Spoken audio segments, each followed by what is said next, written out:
Good morning big welcome to my channel. তো কেমন আছো তোমরা? আশা করি খুব ভালো আছো আর আমিও ভালো আছি। আরও একটা নতুন ভিডিওতে তোমাদের অনেক অনেক স্বাগত। প্রতিদিনের একই রকম কাজের মধ্যে দিয়ে পুজো সংক্রান্ত একটা পার্ট আজকের ব্লগের বিষয়বস্তু হতে চলেছে। তো ভাবলাম এই ব্লগটা তোমাদের সাথে শেয়ার করা উচিত।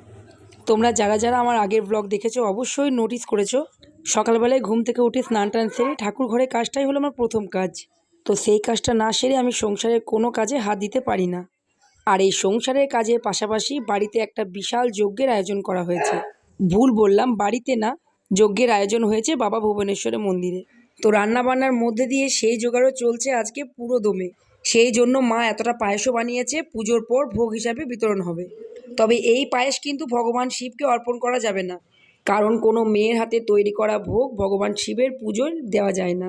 শিব ঠাকুরকে নিবেদন করার মতো ভোগ শুধুমাত্র ছেলেরাই তৈরি করতে পারে। বাবার জন্য তৈরি করা ভোগ মন্দিরেই বানানো হবে, যার জন্য দুধটা আগেই সরিয়ে রাখা হয়েছে। তো ওই দুটো দুধ দিয়ে বাবার ভোগটা তৈরি করা হবে। পায়েসের পরই তৈরি হবে ঘুগনি। তো ঘুগনি সমস্ত মেটেরিয়াল রেডি করা আছে, মটর সিদ্ধ করা হয়েছে, আলু কাটা হয়ে আছে, গাজর কাটা হয়ে গেছে, মশলা রেডি করা হয়েছে। অঞ্জন বলে একটা ভাই ঘুগনিটা তৈরি করবে। কি কি দিয়ে রান্না করবে? বেগুন, বরবটি, পটল, আলু আর কি এবার নামাবার সময় একটু গাওয়া ঘি দিয়ে নামিয়ে না, ঘি দিতে দেবো না। ঘি দেবে না? ঠিক আছে, তাহলে ঘি দিও না। আর এই পনেরোটা তুমি একটু দিতে পারো। এই বাটিতে ছোলার ডাল আর মটর ডাল ভেজানো আছে, বেশ কিছুক্ষণ আগেই ভেজানো হয়েছে। আর এদিকে মাসিও রান্না চাপিয়ে দিয়েছে। তবে রান্নাটা চাপানোর কথা ছিল আমার, তবে আমি ঠাকুর ঘরে কাজ করছিলাম, সেই জন্য মাসি ততক্ষণে দেখছি একটা পদ চাপিয়ে ফেলেছে। আর বাকি হবে ছোলার ডালের বড়ার তরকারি, সেটা আমি পরে চাপাবো।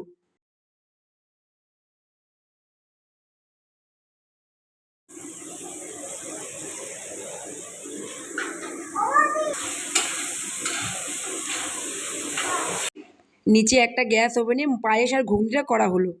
দুটো পদেরই অনেকটা পরিমাণ, তার জন্য এটা আলাদা করে গ্যাস ওভেনে বসিয়ে দেওয়া হয়েছিল। অঞ্জন আলু আর গাজরটা ভালো করে ভেজে নিয়ে এবার মশলা দিয়ে কষতে শুরু করেছে। আমাদের অঞ্জন এইসব স্পেশাল দিনে যে অনেকটা করে পদ যে মেনুগুলো হয় সেগুলো বেশ ভালোই রান্না করে।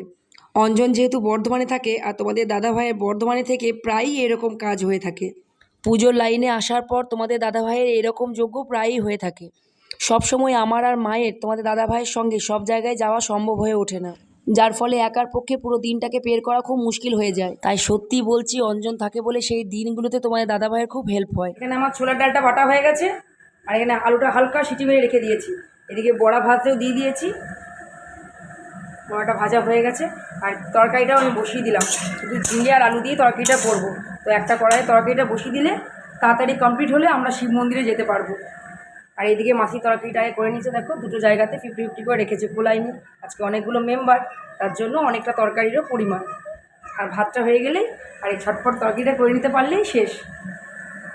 এর মধ্যে আমি টমেটো, জিরে, আদা, লঙ্কা পেস্ট করে নেবো। লঙ্কা বেশি দিইনি, দুটো দিয়েছি, কারণ বাচ্চারাও তো এই তরকারিটা খাবে। তো এটা পেস্ট করে নেবো, তাহলেই মশলা রেডি।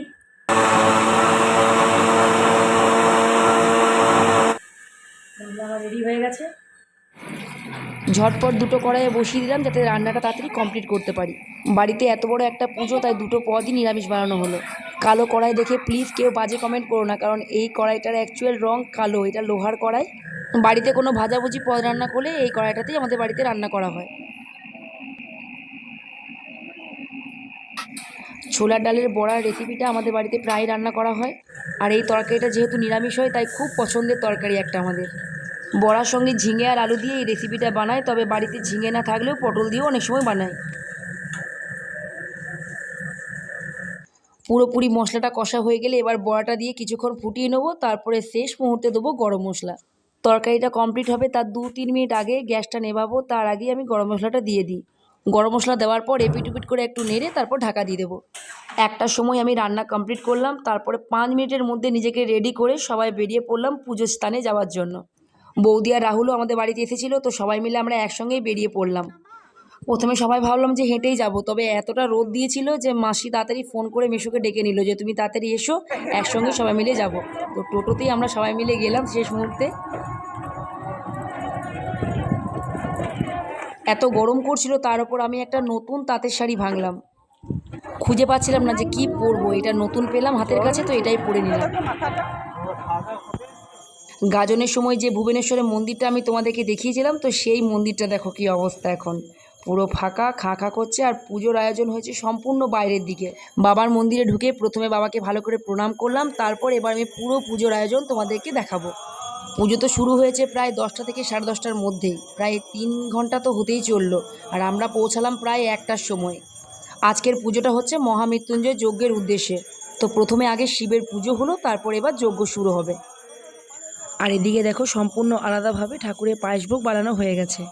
কল্যাণ বলে একটা ভাই এই পায়েসভোগটা বানিয়ে দিয়েছে। আমাদের বাড়ির কোনো ছেলে এই পায়েসভোগ হাত দিতে পারবে না, কারণ আমার নিজের কাকা শ্বশুর মারা গেছে, 1 বছর এখনো পার হয়নি। তাই ঠাকুরের কোনো বিশেষ কাজে আমাদের হাত দেওয়া যাবে না।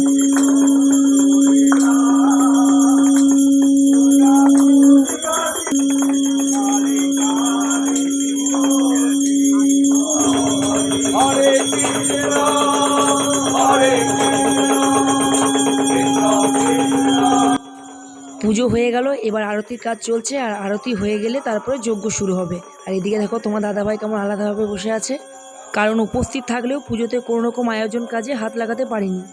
যজ্ঞর বেদিও পুরো রেডি করা আছে, কাঠ টাট দিয়ে পুরো সাজিয়ে নেওয়া হয়েছে। আর ওই যে দেখতে পাচ্ছ পুরো লাইন করে শালপাতার ওপর ফুল বেলপাতা দিয়ে সাজানো আছে। এগুলোর প্রত্যেকটাতে একটা করে মাটির শিব আছে। পুজো শুরু হওয়ার আগে এগুলো তৈরি করে নেওয়া হয়, আর তারপরে মন্ত্র উচ্চারণের সঙ্গে ফুল বেলপাতা দিয়ে এই শিব ঠাকুরগুলোকে প্রতিষ্ঠা করা হয়।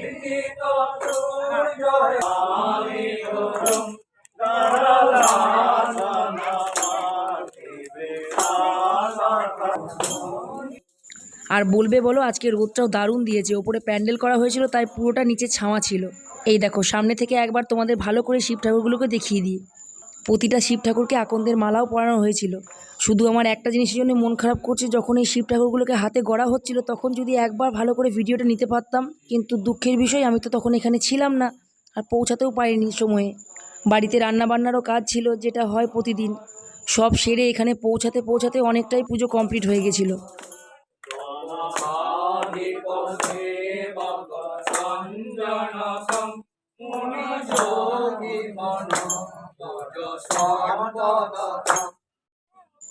আরতি হয়ে যাওয়ার পর প্রতিটা শিব ঠাকুরকে এক লাইনে আলাদা আলাদাভাবে সাজিয়ে রাখা হচ্ছিল, কারণ এবার যজ্ঞের কাজ শুরু হবে আর জায়গাটা পুরো খালি করা চাই। আর সেই জন্য শিব ঠাকুরগুলোকে এক সাইডে করে দিলে বামুনদের বসার জন্য অনেকটা জায়গায় খালি পাওয়া যাবে। আর যজ্ঞ শুরু হতে হতে প্রায় 3টে বেজে গিয়েছিল।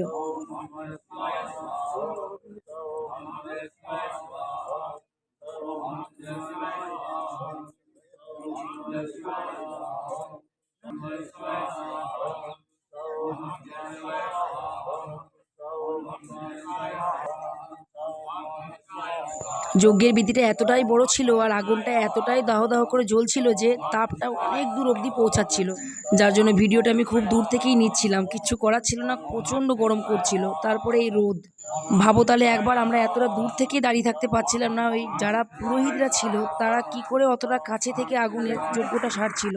তার ওপর তারা খালি পেটে ছিল, খালি পেটে বেশিক্ষণ থাকলেই গা গোলায়, তার উপর আগুনের কাছে বসে এই কাজ কতটা কষ্টের ভাবো। যজ্ঞের আগুন দাও দাও করে জ্বলছিল আর চলছিল বাবা ভুবনেশ্বরের আরাধনা। শুরু থেকে শেষ অবধি পুরো যজ্ঞের কাজই আমরা দেখেছিলাম। মাঝে একবার ছেলেগুলোকে খাওয়া দাওয়ার জন্য বাড়ি পাঠিয়েছিলাম, তো ওদেরকে আর আনা হয়নি। ওদেরকে খাইয়ে দাইয়ে ঘুম পাড়িয়ে দেওয়া হয়েছে, কারণ দিনটা শনিবার ছিল আর 3:30 থেকে ওদের ড্রয়িং ক্লাস। সেই জন্য ওদেরকে আর এখানে আনা হয়নি। পুরোপুরি 2 ঘন্টা ধরে যজ্ঞের কাজ চলছিল। আর ওই যে দেখতে পাচ্ছ এখানে পায়েসভোগ বিতরণ চলছে। 2জন ভাই এই পায়েস বিতরণ করছিল। আর এদিকে দেখো 4জন ব্রাহ্মণ মিলে পুজো সংক্রান্ত কিছু একটা করছে, তবে কি করছে আমি ঠিক বলতে পারবো না। একজন পাশে বসে জপ করছিল আর বাকিরা জল নিয়ে ঠাকুরেরই নাম জপ গাইছিল।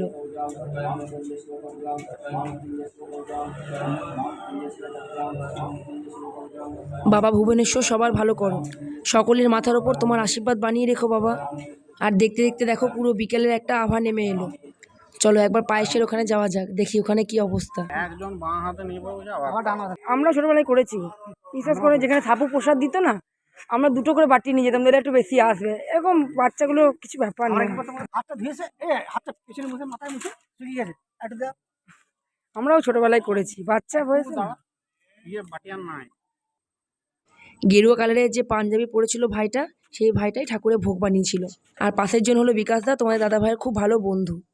প্রথম দিকে ভিড়টা বেশ ভালোই হয়েছিল, তবে আস্তে আস্তে যেন ভিড়টা কমে আসছে। আর এখনও দেখো কতটা পায়েস ভোগ আছে। ভোগ দিতে দিতে মাঝপথে ওই ঠোঙা না প্যাকেট বলো, ওগুলো শেষ হয়ে গেছিলো, তো ওগুলো আনা হলো। তারপরে আবার প্রসাদ দেওয়া শুরু হলো।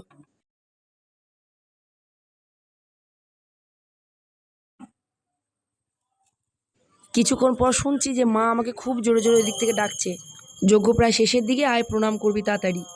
মায়ের ডাক শুনে আমিও ছুটলাম যজ্ঞের কাছে, আর এসে দেখি যজ্ঞ তো প্রায় শেষের দিকে, শেষ ঘি ঢালা হলো, এবার যজ্ঞের আগুন আস্তে আস্তে নিভে যাবে। পুজো সংক্রান্ত যা কিছুই হচ্ছিল সবই হচ্ছিল মন্ত্র উচ্চারণের সঙ্গে, যজ্ঞের আগুনও জ্বলছিল মন্ত্র উচ্চারণের সঙ্গে, আর যজ্ঞের আগুন যে নেভানো হচ্ছে সেটাও চলছে মন্ত্র উচ্চারণের সঙ্গে। পুজো, আরতি, যজ্ঞ তিনটেই কমপ্লিট হলো, আর সমস্ত কিছু পরিষ্কার পরিচ্ছন্ন করতে প্রায় 6টা বেজে গিয়েছিল। তারপর সকল ব্রাহ্মণদের খাওয়া দাওয়ার আয়োজন আমাদের বাড়িতেই করা হয়েছিল। আজকের ব্লগ এতটুকুই। ভিডিও পছন্দ হলে অবশ্যই চ্যানেলটিকে সাবস্ক্রাইব করবেন।